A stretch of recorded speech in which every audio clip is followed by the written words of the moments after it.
अजित दत्तात्रय गुले ही अशी व्यक्ती आहे किंवा असं व्यक्तिमत्व आहे की हे लोकांना दारू पाजून किंवा वेगवेगळे छंद लावून किंवा काही गोष्टी करून क्राऊड आपल्या मागं खेचत नाही. तर हा व्यक्ती काय करतो की त्यांच्या मनात घर करतो.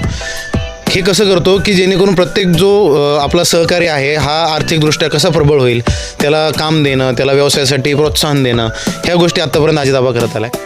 आता गेली 5 वर्ष आपण जे पाहतोय, अजितआबाचं काम पाहतोय, नाव पाहतोय, हे याचं कारण आहे की जो पूर्ण युवा वर्ग आहे त्यांना सोबत घेऊन चालणारं हे व्यक्तिमत्व आहे. त्यामुळे तुम्ही जर पाहत असाल की जेवढ्याही प्रचार सभा होत आहेत किंवा जेवढ्याही पदयात्रा आहेत ना, ह्याच्यामध्ये तुम्हाला युवा वर्ग सगळ्यात जास्त दिसतोय आणि महिला वर्ग पण जास्त आहे. कारण हा एक जो महाकाल भक्त आहे, महाकाल भक्ताला कुठल्याही प्रकारची भीती नसते. ह्याच्या ज्या सगळ्या लाडक्या बहिणी आहेत ह्या हजार एक टक्का निवडून देतील आणि त्याचं जे पहिलं पाऊल जे आहे ते आमच्या कुटुंबाकडून पडलं आहे.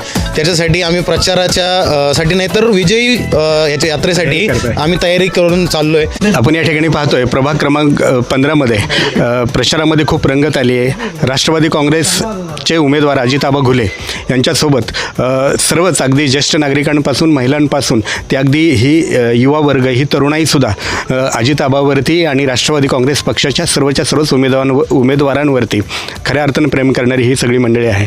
काय सांगणार, काय नाव काय आपलं? माझं नाव स्वप्नील रमेश घुले. आता राष्ट्रवादीचा जो पॅनल आहे तो जर तुम्ही पाहताल तर ह्याच्यामध्ये जेवढेही उमेदवार आहेत हे सगळे वेल एज्युकेटेड आहेत, दूरदृष्टिकोन असणारे सगळे उमेदवार आहेत. तर पहिली गोष्ट आपल्या मांजरे गावातून जे उमेदवार आहेत श्री अजित दत्तात्रय गुले ह्यांच्याबद्दल थोडंसं सांगायचं झालं तर अजित दत्तात्रय गुले ही अशी व्यक्ती आहे किंवा असं व्यक्तिमत्व आहे की हे लोकांना दारू पाजून किंवा वेगवेगळे छंद लावून किंवा काही गोष्टी करून क्राऊड आपल्या मागं खेचत नाही. तर हा व्यक्ती काय करतो की त्यांच्या मनात घर करतो.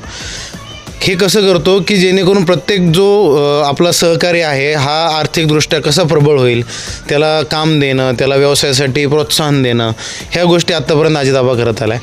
आता गेली 5 वर्ष आपण जे पाहतोय, अजितआबाचं काम पाहतोय, नाव पाहतोय, हे याचं कारण आहे की जो पूर्ण युवा वर्ग आहे त्यांना सोबत घेऊन चालणारं हे व्यक्तिमत्व आहे.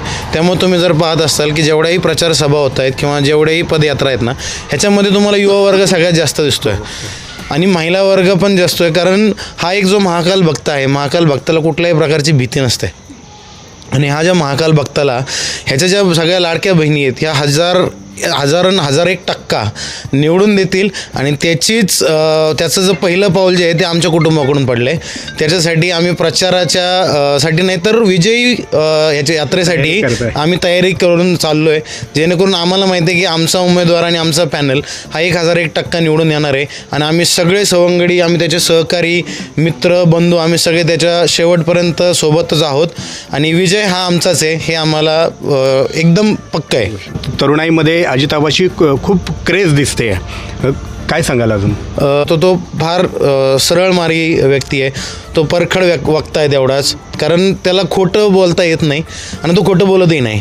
म्हणजे कुणी आम्ही जरी म्हणलं ना, अरे तुझ्या फायद्यासाठी खोटं बोलतो, तर नाही म्हणतो की नाही आपल्याला खोटं बोलायचं नाही, कारण आपण खोटं काम करत नाही. आणि मला वाटतं हाच एक गुण जो आहे हा प्रत्येक जो आपला लीडर आहे, जो आपलं प्रतिनिधित्व करतो त्याच्यात हा असला पाहिजे. कारण जो खोटं करतो त्याला भीती आहे, जो खोटं करत नाही त्याला कसलीच भीती नसते. त्यामुळं आमचा सहकारी, आमचा भाऊ अजित गुले जो आहे त्याच्यासोबत आम्ही कायमस्वरूपी आहोत. 16 तारखेला निकाल पक्का आहे. गाडी तर आली आहे, गुलालाची पोती येतील लवकरच, तर त्याचंही तुम्ही कव्हर कराल असं मला वाटतंय. हा जोश तरुणाईमध्ये आहे.